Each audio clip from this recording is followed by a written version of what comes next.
सबसे पहले तो जो आपने प्रीवियसली जो लेक्चर्स पढ़े हैं, अगर उनके रेलिवेंट आपको कोई क्वेश्चन करना है या क्वेरी करनी है up to the sensitivity analysis, यानी कि मैंने सेंसिटिविटी एनालिसिस का लास्ट टाइम टॉपिक कवर कर दिया था, और जो रह गया था मैंने कहा था कि आप अपने वो वीडियो लेक्चर में देखेंगे, ताकि आपको अगर कोई एक दफ़ा सुन ले और कोई प्रॉब्लम है, कोई कंफ्यूजन है, क्वेश्चन करना है तो आप कर सकते हैं। प्रीवियस लेक्चर के अकॉर्डिंगली अगर आपको कोई क्वेश्चन मुझसे करना है तो पहले वो डिस्कस करें, अदरवाइज फिर आज हम अपना टॉपिक स्टार्ट करते हैं।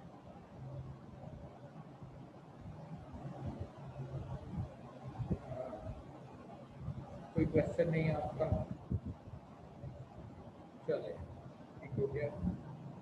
अच्छा, अभी तक तो हमने एक्चुअली कवर किया है लीनियर प्रोग्रामिंग में, तो एक तो कवर किया है कि प्रॉब्लम लीनियर प्रोग्रामिंग है क्या, उसे डेवलप कैसे करते हैं, और सिंपल इज दैट कि हमारे पास लिमिटेड रिसोर्सेज हैं और with in that limited resources हमने अपना टारगेट जो है वो अचीव करना होता है। ये हमारा मेन कंसर्न होता है।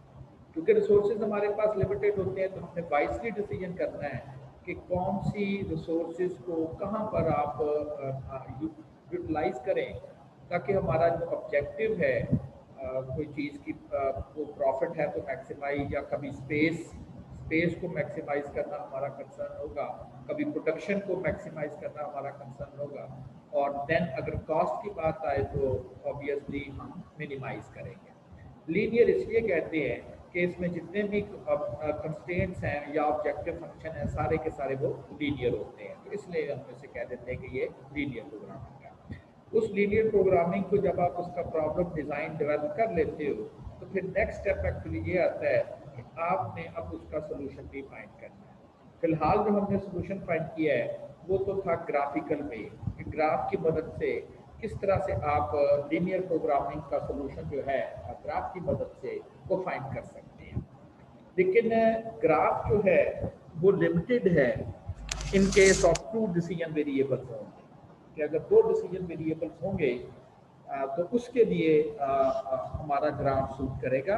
लेकिन अगर लाजमी तो नहीं है कि हर प्रॉब्लम में 2 ही चीज़ों का डिसीजन करना हो, टेबल चेयर्स का ही डिसीजन करना हो, इट मे बी 3 प्रोडक्ट आ जाएं, 4 प्रोडक्ट आ जाएं, तो ग्राफिकल मेथड तो बड़ा रिस्ट्रिक्टिव है, ये सिर्फ और सिर्फ 2 वेरिएबल्स के ही लिए, क्योंकि एक एक्स एक्सिस पर आप ड्रॉ कर लोगे, एक वाई एक्सिस पे ड्रॉ कर लोगे, और लेकिन अगर आपके पास वेरिएबल्स की तादाद जो है वो अगर ज़्यादा हो जाए तो हम इसको नहीं कर सकते, तो then limited to the 2 variable problem होगी। लेकिन अगर वेरिएबल 2 से ज़्यादा हो जाते हैं तो फिर हमें कोई ना कोई न्यूमेरिकल मेथड जो है वो अडॉप्ट करना है, यानी कि ग्राफ नहीं ड्रॉ करना, बल्कि हमने न्यूमेरिकली उस चीज़ का सोल्यूशन की तरफ जो है वो मूव करना है। स्टार्ट हम उधर से लेंगे कि हमारे पास 2 ही वेरिएबल्स हैं, उसको हम क्योंकि न्यूमेरिकल मेथड भी तो अगर वो हेल्पफुल है तो आसान तो नहीं है ना, लॉट ऑफ एक्सरसाइज हमें वहाँ पर करनी पड़ती है।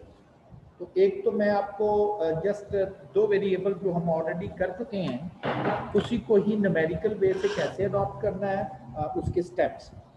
क्योंकि आप कंप्यूटर के लोग हो और कंप्यूटर साइंसेज के आप स्टूडेंट्स हो, तो मेरी ये डिमांड होगी कि कुछ एल्गोरिदम्स आप समझेंगे और ट्राई करेंगे कि उन एल्गोरिदम्स को आप अपने तौर पे किसी सॉफ्टवेयर में कैसे इम्प्लीमेंट करेंगे। मेरी साइड से ये होगा कि आपको समझाने के बाद इसके जो मैनुअल स्टेप्स हैं जो कि आपकी इस कोर्स की रिक्वायरमेंट है, वो है कि मैनुअल स्टेप आपको आने चाहिए। देखिए, ये ऐसा नहीं है कि कैलकुलेटर अगर आपके हाथ में आ गया है तो बच्चों को क्लास 2 से ही टेबल वगैरह छोड़ दें, उन्हें कह जी 2 × 2 कैलकुलेटर से करें, क्यों याद करना, तो ऐसा नहीं है ना। उनको पहले मैनुअली सिखाया जाता है, एक स्टेज के बाद उन्हें कैलकुलेटर दिया जाता है। तो आपको भी पहले मैनुअली ही ये चीज़ें जो हैं वो अंडरस्टैंड करनी है, ताकि फ्यूचर में अगर कोई डेवलपमेंट आपने करनी है तो आपको एल्गोरिदम्स का तो पता होना कि ये इसके स्टेप्स है क्या, किस तरह से ये चलेगा। तो सबसे पहले तो हम इसका देखते हैं कि what is the numerical way of solving this equations. मेरे पास फिलहाल प्रॉब्लम वही है जो कि मैंने वो फ्लेयर फर्नीचर कंपनी वाला किया था, जिसमें वो टेबल और चेयर जो है वो मैन्युफैक्चर कर रहा है और उसका ऑब्जेक्टिव है टू मैक्सिमाइज द प्रॉफिट, तो स्टिल वही प्रॉब्लम हम लेके चल रहे हैं 7x + 5y, और वही दो कंस्ट्रेंट्स हैं कि लिमिटेड फॉर्म में उसके पास कारपेंट्री टाइम अवेलेबल है और लिमिटेड फॉर्म में उसके पास जो है वो पेंटिंग डिपार्टमेंट में टाइम अवेलेबल है। अच्छा, अब हमने ग्राफिकली नहीं इसको सॉल्व करना, अब हमने एक न्यूमेरिकल सोल्यूशन जो है उसका फाइंड करना है। अब जो न्यूमेरिकल सोल्यूशन की बात करें तो आपको स्टार्ट में समझाया गया कि हम इक्वेशन जिसमें इक्वल साइन हो उसको हम सॉल्व करते हैं ना प्रॉपरली, जिसमें इक्वल साइन आ जाता है, इक्वेशन जैसे आप लोग कहते हैं। तो ये तो अलबत्ता इक्वेशन नहीं है और ये तो है इनइक्वालिटी। ग्राफिकल मेथड में सिंपली हमने ये किया था, मैंने कहा था कि जो इनइक्वालिटीज हैं इसको हटा के बस इक्वेशन लिख दें। अब ऐसा नहीं है कि हम जस्ट उनको कहें, लिखनी हमने इक्वेशन ही है, क्योंकि सॉल्व हम इक्वेशन कर सकते हैं, इनइक्वालिटी को हम आप सिंगल नंबर से उसका आंसर फाइंड नहीं कर सकते। अब इसका मतलब ये है कि 4x + 3y ये क्वांटिटी है, कारपेंट्री टाइम है जो कि लेस होना चाहिए 240 से, ये इक्वल भी हो सकता है। अब हमें ये आइडिया नहीं है कि ये जो 4x + 3y जो है वो 240 से लेस होना चाहिए, ये कितना लेस है इसका हमें आइडिया नहीं, फिलहाल इसका हमें बिल्कुल आइडिया नहीं है। अगर तो हमें पता चल जाए कि ये 200 आता है और 40 लेस है, तो मैं इक्वल करने के लिए क्या करूंगा, इस साइड पे मैं 40 ऐड करके ना और इसको रिमूव करते हुए मैं इक्वल साइन लिख दूंगा, यानी कि 4x + 3y एंड प्लस, अब मुझे आइडिया है ये 40 कम है तो मैं कहूंगा अच्छा अब तो बराबर हो गया ना इसके, बिल्कुल अब बराबर हो जाए, पता चल जाए कि ये 200 है और ये 40 अपने टारगेट से कम है, रिसोर्सेज मैं कहूंगा 40 इसमें ऐड कर दें एंड देन 240, अब मैं इक्वल लिख सकता हूँ। लेकिन ये तो उस वक्त तक नहीं पता चल सकता जब तक हम XY की वैल्यू हमारे पास नहीं है, और वही तो हमने फाइंड करनी है। तो बिल्कुल इसका आइडिया नहीं है कि 4x + 3y कितना कम है 240 से। तो इसके लिए आपने क्या करना है, लिखा हुआ है convert the less than inequality into equality by introducing slag variables.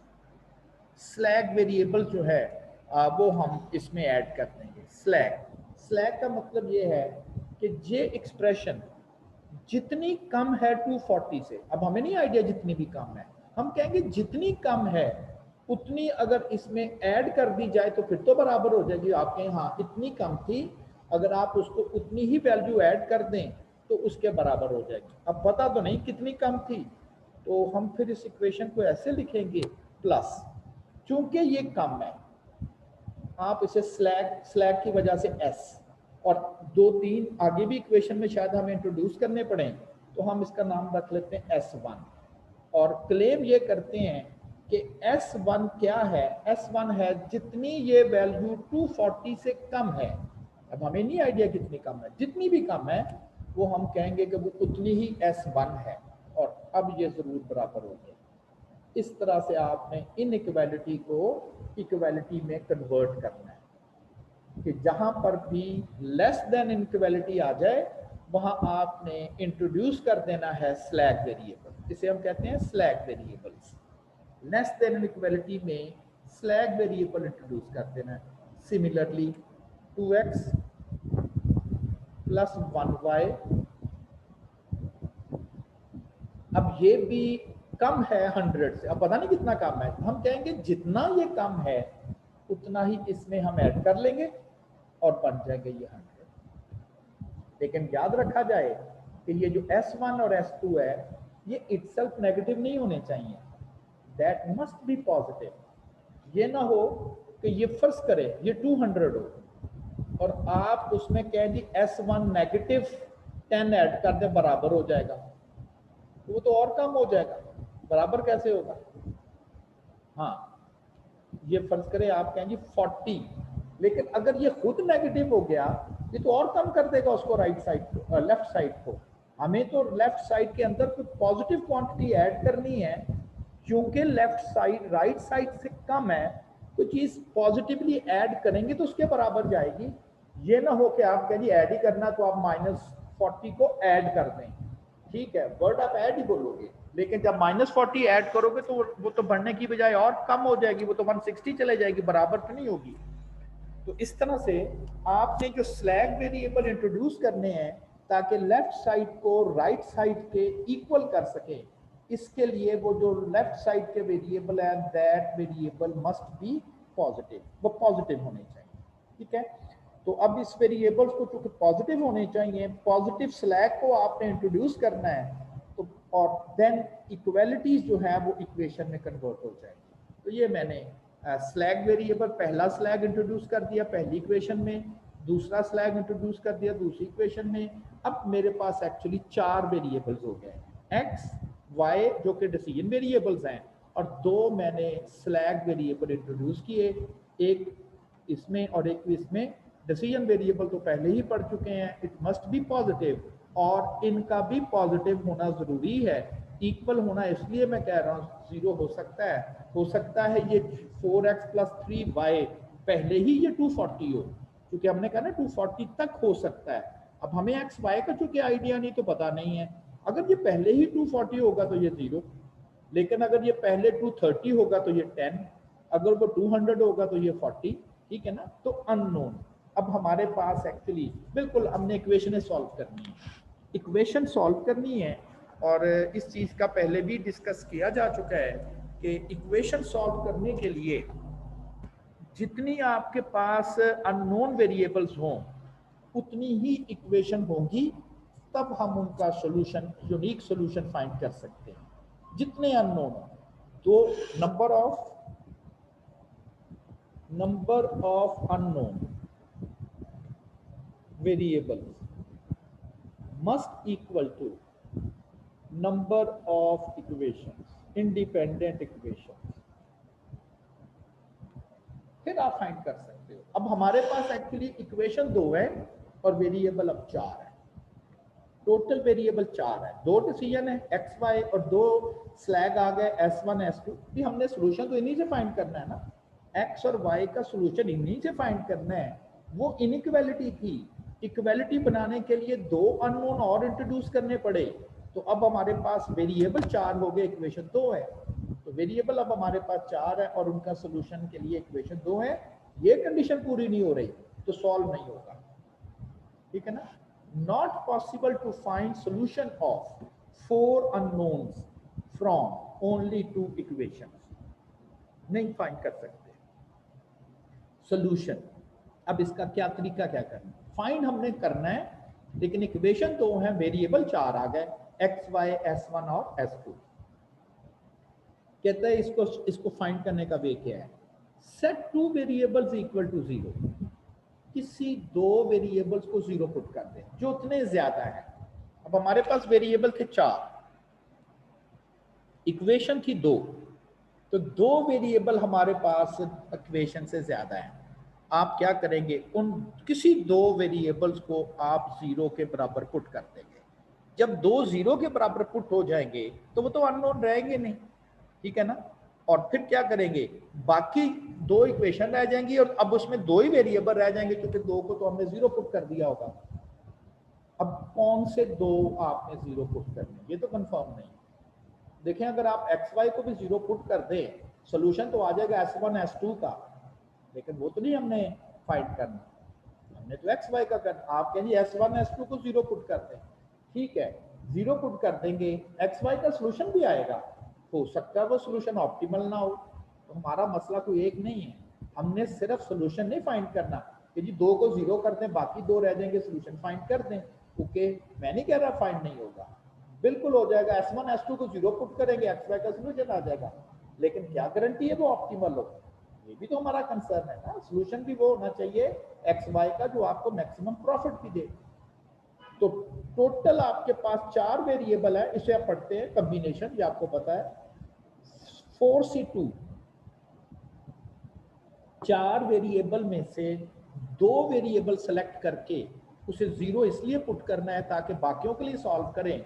आप कहें कौन से करें, अब आपको एक्चुअली जितने पॉसिबल सॉल्यूशंस हैं जिनमें आप 0 0 कर सकते हैं, आप हर एक को 0 करके देखेंगे, और जो बाकी सॉल्यूशन बचेंगे उनमें से अब आपने देखना है कि कौन सा सोल्यूशन ऑप्टिमल है। तो टोटल 6 बनते हैं, टोटल 6 सोल्यूशन बनेंगे।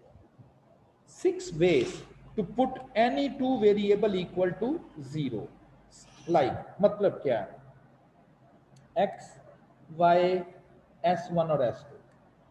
एक दफा आप x और y को 0 पुट कर लें,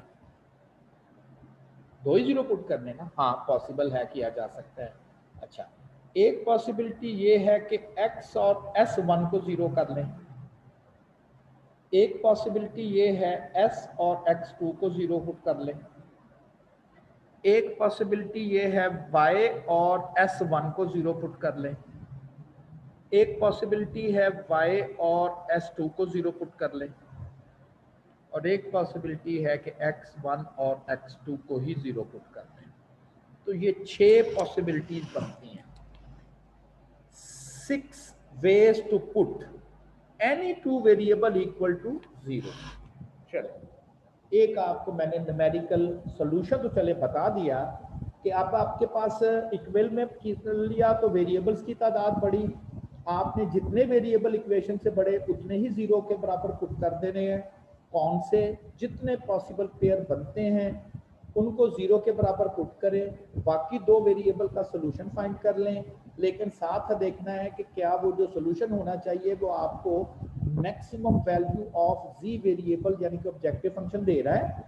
जो सोल्यूशन 6 में से देगा वो रख लेंगे, बाकी डिस्कार्ड कर देंगे। ये बिल्कुल उसी तरह का ही एल्गोरिदम है जिस तरह से हम कॉर्नर पॉइंट्स को लेके चलते हैं, ठीक है ना। वो तो ग्राफ था ना, उसमें तो कह दिया जी ड्रा करेंगे तो पता चलेगा ये वाले कॉर्नर पॉइंट है 4, तो चारों में से ढूंढ लेंगे।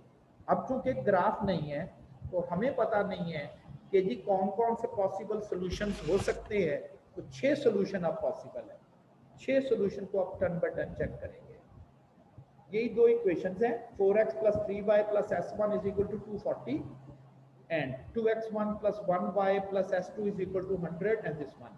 अब 6 सॉल्यूशन है, और मैंने अगर आप पिछली स्लाइड पे देखें तो कहा था कि एक सॉल्यूशन क्या करें, x और y को 0 पुट कर ले और सॉल्यूशन फाइंड कर ले। चलें देखते हैं क्या किया मैंने, x और y को 0 पुट कर दिया, मैंने इंडिकेट किया है। जब आप x और y को 0 पुट करेंगे तो पहली इक्वेशन ये रह जाएगी,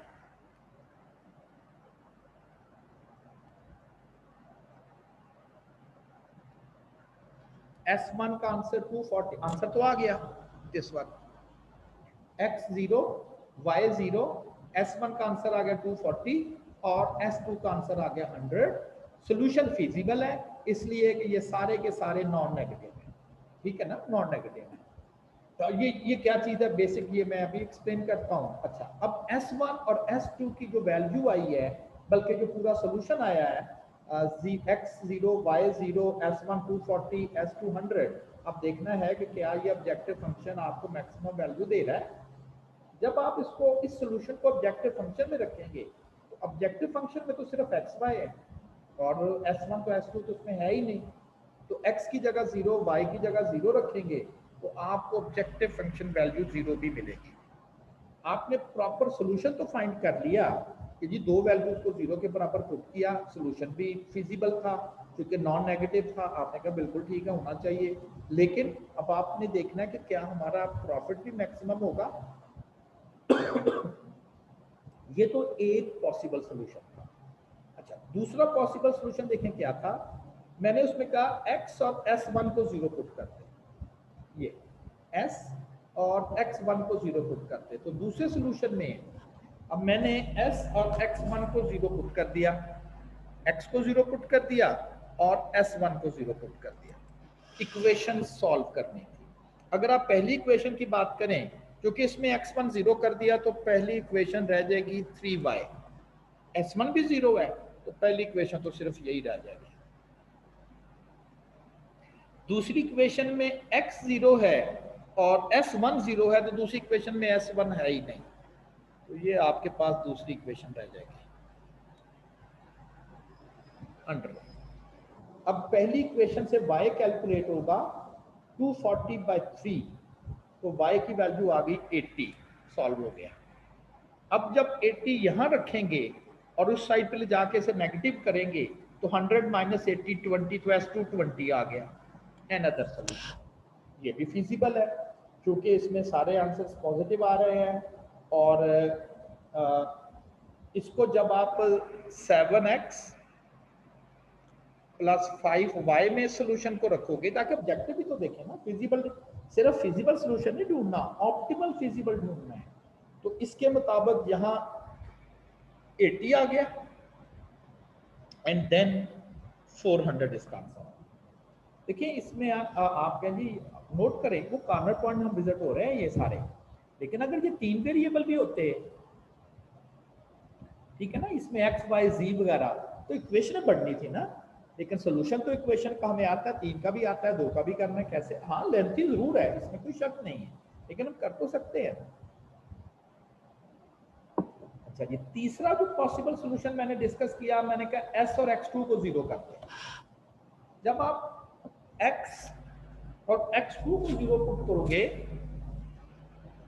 x और s2 को 0 पुट करोगे, और पहली इक्वेशन में x0 और s2 0, तो पहली इक्वेशन में आपके पास ये चीजें बच जाएंगी। x0 और s2 0, दूसरी इक्वेशन से सिर्फ y रह जाएगा 100। और जब आप इन दोनों इक्वेशनों को सॉल्व करोगे और ये y यहां पर 100 पुट करोगे, तो ये 300 दूसरी साइड पे जाएगा, S1 का आंसर आ जाएगा -60। -60 सोल्यूशन फिजिबल नहीं है, क्योंकि कोई भी आंसर एक्सेप्टेबल नहीं है जो कि नेगेटिव आ जाए। तो मैंने कहा जी ये तो फिजिबल ही नहीं है, इसकी तो हम वैसे ही छोड़ दें। एंड सो 6 के 6 सोल्यूशन मैंने पूरे कर दिए।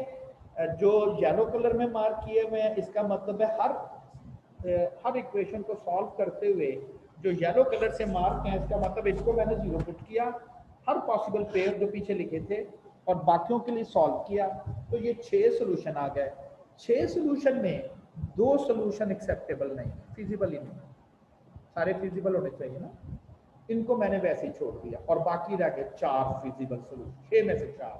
अब आपने ढूंढ लेना है कि इनमें से कौन सा सोल्यूशन आपको मैक्सिमम वैल्यू दे रहा है, और वो ये दे रहा है 410, और उस वक्त दे रहा है जब आप S1 को 0 पुट कर दिया, S2 को 0 पुट कर दिया, SY को सॉल्व किया, ठीक है ना, और हमारे पास ये प्रॉपर आंसर आ गया विच इज 410। अब लाजमी तो नहीं है कि आप S1 और S2 को जो है वो 0 ही पुट करेंगे तो आंसर आएगा, बहरहाल आपको चेक करना है। तो ये हमारे पास 410 का आंसर। ये है numerical way of solving the problem. क्या करेंगे?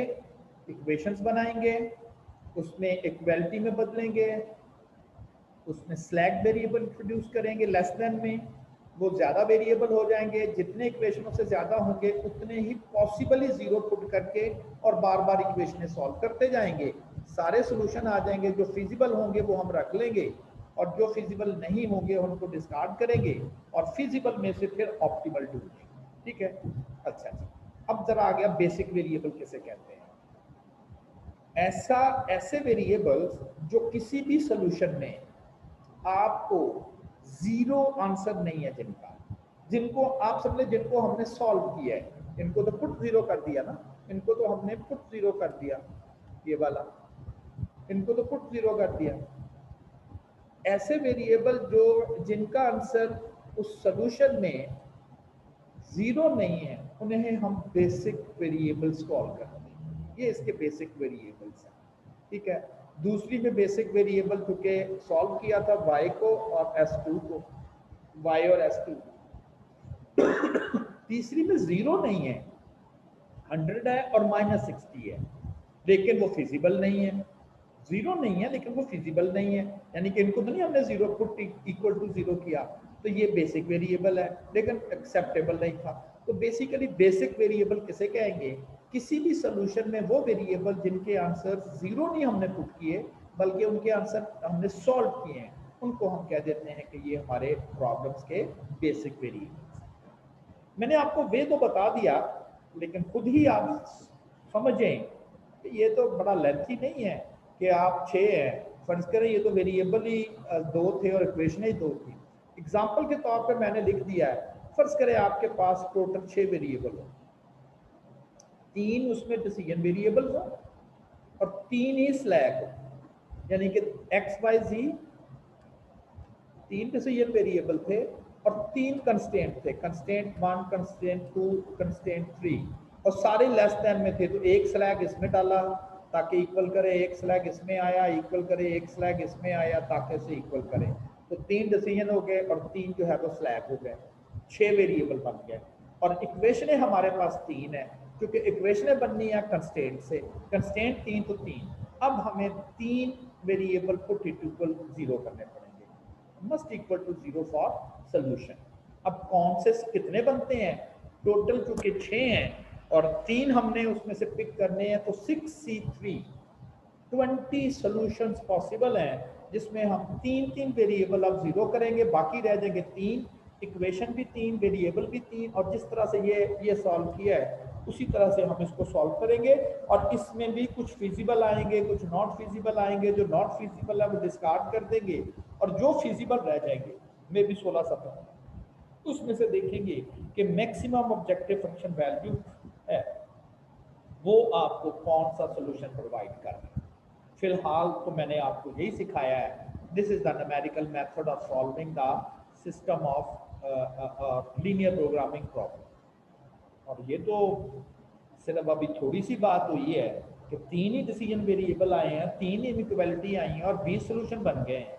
और अभी 6 सोल्यूशन जब हमने किए थे उसके ऊपर भी काफ़ी हमें, चाहे वो सिंपल था लेकिन फिर भी टाइम तो लगा, और 20 का करना और फिर ढूंढना इसमें फिजिबल नॉट फिजिबल छोड़ते जाना, फिर फिजिबल में से ढूंढना, ये तो बड़ा लेंथी है।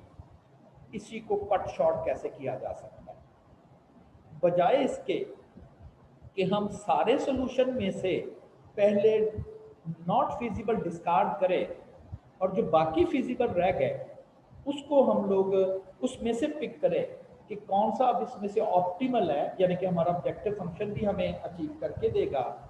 इसके लिए एक साइंटिस्ट ने एक एल्गोरिदम डिफाइन किया और उसमें कहा कि अगर आप इन एल्गोरिदम्स को फॉलो करोगे, एक तो आपको नॉट फिजिबल सॉल्यूशन चेक ही नहीं करना पड़ेगा, ठीक है, वो उस एल्गोरिदम में नॉट फिजिबल सॉल्यूशन आप चेक ही नहीं करोगे, वो आएगा ही नहीं। और सेकंड, आपको बड़ा सब बहुत थोड़े सॉल्यूशंस आपको चेक करने पड़ेंगे और फौरन आपको अपने ऑप्टिमल सॉल्यूशन पर ये लेके जाएगा। स्टेप बाय स्टेप है, आइटरेटिव है, एक एक स्टेप है, लेकिन ये भी तो आप कहेंगे एक एक कर रहे हैं, लेकिन हमें ये नहीं पता कि कौन सा सॉल्यूशन ऑप्टिमल आना, ठीक है ना, 0, 400, 350, 410 ऐसे करके। उसने जो एल्गोरिथम डिफाइन किया, उसने कहा with the minimum number of steps आप अपने ऑब्जेक्टिव तक पहुंच जाओगे। हो सकता है कि आपको सिर्फ और सिर्फ 1 या 2 ही सॉल्यूशन चेक करने पड़े और आप अपने ऑब्जेक्टिव तक पहुंच जाओगे। और उस मेथड का नाम है सिंप्लेक्स मेथड, जिसने जिसने ये एल्गोरिथम डिफाइन किया। उस साइंटिस्ट का नाम तो कुछ और था, लेकिन मेथड को हम सिंप्लेक्स मेथड कहते हैं। The simplex method describes a smart way to find much smaller subset of basic solutions, यानी कि जिसमें वेरिएबल्स जो है वो 0 के बराबर आंसर नहीं आ रहे, which could be sufficient to check in order to identify the optimal solution. Subset, सारे सॉल्यूशन नहीं, 6 नहीं, मे भी 2 चेक करने पड़े और आप फौरन अपने ऑप्टिमल सॉल्यूशन तक पहुंच जाए। Starting from some basic feasible solution, यानी कि अब ये काम करता कैसे है, starting from some basic feasible solution, वो कहता है एक सॉल्यूशन उनमें से वो पिक करेगा, कॉल्ड इनिशियल बेसिक फिजिबल, वो फिजिबल भी होगा और सारे उसमें वैल्यू भी नॉन जीरो नहीं होगी, सारी कुछ ना कुछ उसमें आंसर होंगे। The simplest method moves along the edges of the polyhedron, ये एक्चुअली ना मैथमेटिकल शेप है मल्टी, यानी कि वो इस तरह की पॉलीहेड्रन शेप बन जाती है कुछ ऐसे करके, और बिल्कुल वो जैसे हमारा एक्चुअली आइडिया ही वो है जो आपका एफएस बना था ना, वो भी तो एक पॉलीहेड्रन शेप ही है ना, मुख्तलिफ किस्म की। तो vertices of which are the basic, इसके जो एजेस होंगे, कॉर्नर पॉइंट बिल्कुल, इसके जो एजेस होंगे वो कहता है बेसिक फिजिबल सॉल्यूशंस होंगे। बिल्कुल कॉर्नर जैसे है, लेकिन वहां पर तो ग्राफ ड्रा करके ये कहते हैं ये मल्टी डायमेंशनल है ना। अब उसने क्या करना है, ये नहीं करना कि उसने सारे एज विजिट करने हैं, यानी कि सारे कॉर्नर पॉइंट विजिट करने हैं। उसने क्या करना है, उसने कहीं से तो स्टार्ट लेना ही लेना है। वो देखते हैं कहां से स्टार्ट लेगा, वो एक एज से स्टार्ट लेगा और मर्जी नहीं है कहां से ले ले, उसका एक स्पेसिफिक है, उसे स्टार्ट मिलना चाहिए।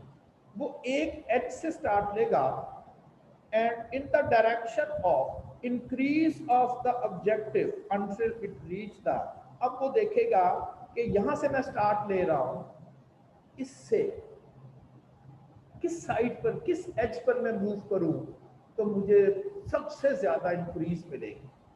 हो सकता है इधर भी जाए इंक्रीज मिले, इधर भी जाए इंक्रीज मिले, इधर भी जाए इंक्रीज मिले, इधर भी जाए इंक्रीज मिले, लेकिन उस एल्गोरिदम में है जहां जिस साइड पे जाएगा इस पॉइंट से जो सबसे ज्यादा इंक्रीज आएगी वो साइड पर मूव कर जाएगा। वो कहेगा अच्छा जी अब इस एज पे जाना है। अब देखेंगे कि इस एज से अब किस साइड पे जाऊंगा, 3-4 साइडों पर जाया जा सकता है। किस साइड पे जाऊंगा तो इस एज से सबसे ज्यादा इंक्रीज उस साइड पर आएगी। हो सकता है इंक्रीज ये 350 हो, ठीक है, इस साइड को मूव करें तो ये 390 पे ले जाए, इधर जाएं तो ये 395 पे ले जाए, इधर जाएं तो ये 410 पे ले जाए, तो वो इधर मूव करेगा। वो कहेगा सबसे ज्यादा मूव इधर होगी, ठीक है ना, 410। उसके बाद एल्गोरिदम फिर चेक करेगा, तो पता चला कि अब जिस मर्जी साइड पर भी मूव करें लेकिन 410 से मजीद इंप्रूवमेंट नहीं आ सकती, उसने इसी को फाइनल डिक्लेयर कर देना कि ले जी यही ऑप्टिमल सोल्यूशन है। तो सिर्फ 2 सोल्यूशन पे चेक करना पड़ा, क्योंकि हर कॉर्नर पॉइंट पर जाके नहीं हमने देखा, हर वर्टेक्स पे जाके नहीं देखा, बल्कि सिर्फ उस वर्टेक्स की तरफ मुड़ते गए जहां पर उस पॉइंट के बाद आपको वो मैक्सिमम ऑब्जेक्टिव फंक्शन वैल्यू जो थी वो लेके जाएगा। तो यही इस एल्गोरिथम के स्टेप थे कि बड़े मिनिमम स्टेप में आपको ऑप्टिमल सोल्यूशन पर पहुंचा देता है। The simplest method describe a smart way to find much smaller subset of basic solutions which would be sufficient to check in order to identify the optimal solution. अब वो start लेगा, start from some basic feasible solution called the initial basic feasible solution. वो feasible भी होना चाहिए, उसमें negative भी नहीं होनी चाहिए, और ये इनिशियल पहला, बहुत सारे होंगे ना उनमें से कोई एक लेगा। The simplest method moves along the edges, यानी कि आप सब वाले वर्टेक्स कॉर्नर पॉइंट्स मूव करेगा और उसका हर कॉर्नर जो होगा वो फिजिबल सोल्यूशन होगा, वो बेसिक फिजिबल सोल्यूशन। इनफिजिबल उसमें होंगे ही नहीं, एक तो ये काम खत्म, और दूसरे होंगे तो बहुत सारे उसके एजेस, लेकिन हर एज पर पहुंचने, हर वर्टेक्स पर पहुंचने के बाद वो उस वर्टेक्स की जानिब मूव करेगा जिस वर्टेक्स पर उसे मैक्सिमम जो ऑब्जेक्टिव फंक्शन की इंक्रीज मिलेगी वो उसकी जानिब जाएगा, ठीक है ना। वो उस वर्टेक्स अगले वर्टेक्स पर पहुंच जाएगा एंड देन वो अपने टारगेट पे फौरन जो है वो पहुंच जाएगा। Fundamental theorem of linear programming ये कहता है if the optimal value of the objective function in a linear programming problem exist, हो सकता है ना सोल्यूशन फिजिबल कोई हो ही ना, कहता अगर वो ऑप्टिमल वैल्यू एग्जिस्ट करती है then that value must occur at one or more of the basic feasible solutions of the system. इसलिए हम सिर्फ और सिर्फ उन सॉल्यूशंस को देख रहे हैं जो फिजिबल हैं, जो बेसिक फिजिबल है, यानी कि जिसमें सारे वेरिएबल जीरो नहीं है। हम सिर्फ और सिर्फ उन सॉल्यूशन में से ही हमें मिलेगा, जो कि ऊपर वाले में हमने यही कहा है कि उस वर्टेक्स को चेक करेंगे क्योंकि उसके जो वर्टेक्स है वो सारे के सारे बेसिक फिजिबल सॉल्यूशन हैं, इसलिए हम सिर्फ उस वर्टेक्स को ढूंढ रहे हैं, क्योंकि थ्योरम ये कहता है कि वहीं से ही आपको अपना ऑब्जेक्टिव जो है वो फाइनली जो है वो मिलेगा। Simplex method, the simplex algorithm जिसके वेल डिफाइंड स्टेप्स हों जो आपको अपने ऑब्जेक्टिव तक स्मॉलेस्ट आइटरेशन से ले जाए। The simplest algorithm is an iterative procedure, step by step, मतलब एक वर्टेक्स पे विजिट करेगा, कहेगा देखिए जी आप जिस साइड पे सबसे ज्यादा इंप्रूवमेंट आएगी वो उस विजिट पर आपको उस कॉर्नर पे ले जाएगा। Is an iterative procedure carried systematically to determine the optimal solution from the set of feasible solutions, आपको वो फौरन उसकी जानिब मूव करेगा जो आपको फिजिबल सॉल्यूशंस में से ऑप्टिमल सॉल्यूशन की तरफ, यानी कि एक रास्ता आपके टारगेट तक पहुंचाना है इसने आपको, और सॉल्यूशन चेक कर करके पहुंचाना है, लेकिन आप ऐसा कह लें कि ये शॉर्टेस्ट वे से आपको आपके सॉल्यूशन तक पहुंचा देगा। कैसे कैसे ये ऑपरेट कैसे होता है, कहता है appropriate variables are introduce, slack variable की बात कर रहा है, 2 करने हैं, 3 करने हैं, 4 करने हैं। Appropriate variables are introduced in the linear programming problem and the decision variables are equated to 0। वो आपको पहला सॉल्यूशन बता रहा है, कहता जी और तो कोई समझ नहीं आ रही कि किसको 0 रखें और किसको ना रखें, तो कहता जी कि इनिशियल सॉल्यूशन कैसे फाइंड करें, कहते स्टार्ट यहाँ से किया करें कि आप x और y दोनों को 0 के बराबर रखें, ये पहला सॉल्यूशन दे दें, बिल्कुल ये ओरिजिन है, याद है ना ओरिजिन में x by 0, ओरिजिन भी एक कॉर्नर पॉइंट, हम जब भी चेक करते थे ओरिजिन को पहले चेक कर लेते थे। तो कहता है इसमें भी आइडिया वही है, कहता है जी आपको एक सॉल्यूशन लेना है और उससे स्टार्ट करना है, मूव करना है। सॉल्यूशन क्या होना चाहिए, फिजिबल होना चाहिए, बेसिक फिजिबल होना चाहिए, यानी कि सारे वेरिएबल्स के आंसर्स पॉजिटिव आने चाहिए और उनमें सारे आंसर 0 नहीं होने चाहिए। तो ये बेसिक फिजिबल से स्टार्ट करते हैं। The iterative procedure begins by assigning values to these defined variables, वो जो आपने वेरिएबल इंट्रोड्यूस किए होंगे।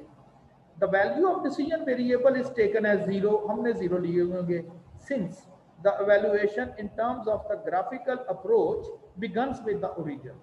जैसे हमने वहां पर ग्राफिकली में ओरिजिन से स्टार्ट किया था, बिल्कुल इसी तरह से ही हमने यहाँ पर भी जो स्टार्ट करना है अपने सोल्यूशन का, पहला सोल्यूशन जो चेक करना है वो ऐसे ही चेक करना है कि आप उसमें क्या करेंगे, डिसीजन वेरिएबल्स को 0 पुट कर देंगे और डिसीजन वेरिएबल को 0 पुट करके जो पहला सोल्यूशन आएगा आप उस सोल्यूशन से स्टार्ट ले लेंगे, वो आपका इनिशियल बेसिक फिजिबल सोल्यूशन कहलाएगा।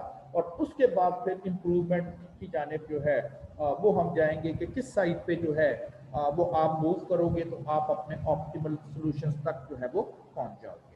तो ये हमारा जो है वो एल्गोरिदम होगा, उसमें वेरिएबल हम इंट्रोड्यूस करेंगे, एक इनिशियल सॉल्यूशन हमने लेना होगा और वो भी बता दिया कि जो डिसीजन वेरिएबल है उनको पुट इक्वल टू 0 कर दें और जो सॉल्यूशन आएगा वो आपका स्टार्टिंग पॉइंट हो जाएगा, वो आपका स्टार्टिंग सॉल्यूशन हो जाएगा। अब इस सॉल्यूशन को आपने इम्प्रूव करना होगा अगले स्टेप्स के दौरान, और इस तरह से आप इम्प्रूव जो एल्गोरिदम फॉलो करोगे तो फौरन आपको देखेंगे आप 1-2 आइट्रेशन के बाद ही आप पहुंच जाएंगे।